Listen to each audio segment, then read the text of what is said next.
Halo semuanya, apakah teman-teman yang single parent atau hidupnya terpisah dari pasangannya, atau yang dulu pernah kurang sempurna dalam hidupnya karena suatu kasus dan kembali lagi ke gereja, atau mereka yang anaknya meninggalkan iman Katolik, itu diperkenankan menjadi pelayan dalam perayaan-perayaan liturgi, misalnya tugas untuk lektor atau bermazmur atau dia misdinar. Jawaban saya ini teman-teman, yang pertama adalah bahwa setiap orang beriman Katolik awam punya hak untuk terlibat dalam hidup menggereja.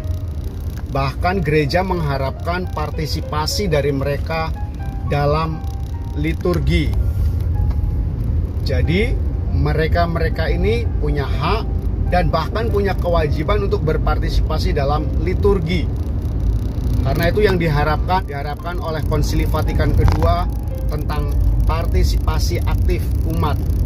Dalam kitab hukum kanonik diatur tentang kemungkinan untuk menjadi lektor atau petugas liturgi itu.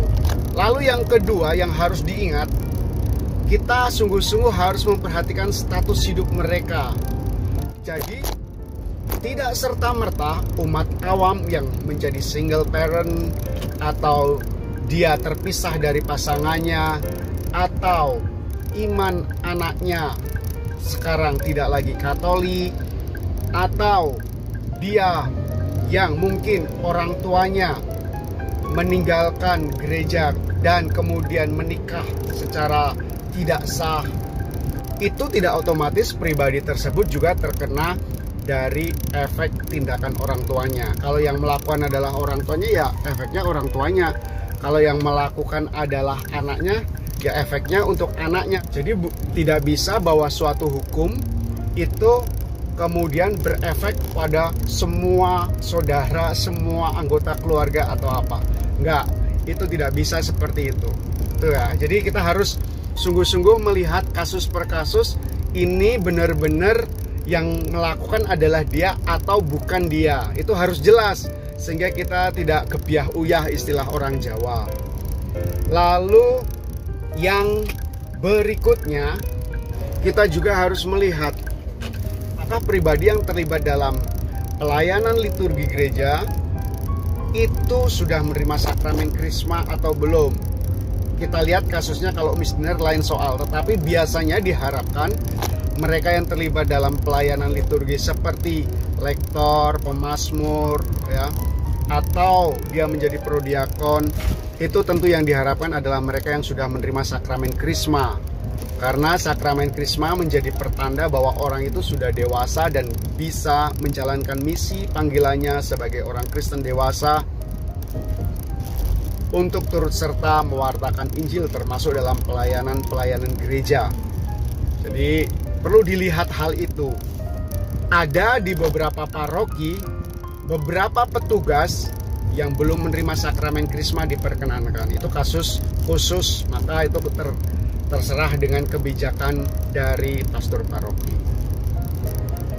Lalu yang keempat, perlu dilihat, misalnya toh orang ini tidak terkena sanksi yang membuat dia tidak bisa menerima hak-haknya sebagai orang Katolik. Perlu dilihat juga apakah hidupnya selama ini menjadi batu sandungan enggak di dalam kehidupan berjemaat.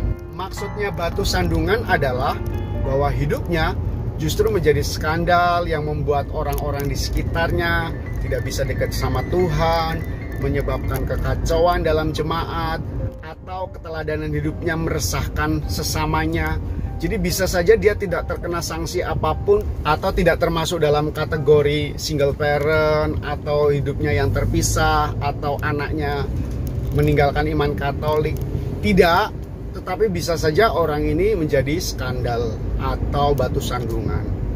Maka 4 hal tadi itu perlu kita sadari bersama supaya kita semakin dewasa, semakin mengerti bahwa kita tidak bisa menghakimi sesama kita karena satu hal yang tidak jelas, kemudian melarang dia berpartisipasi dalam hidup menggereja. Saya rasa kita harus semakin dewasa dalam iman, semakin seperti Tuhan Yesus sendiri yang akhirnya benar-benar menempatkan sesama kita sebagai pribadi yang sebagaimana mestinya harus ada. So, semoga teman-teman terbantu dan kita menciptakan lingkungan Kristiani yang lebih sehat, lebih partisipatif, lebih mendukung satu sama lain. Itu dari saya, semoga membantu kita semua. Salam dari Moyo.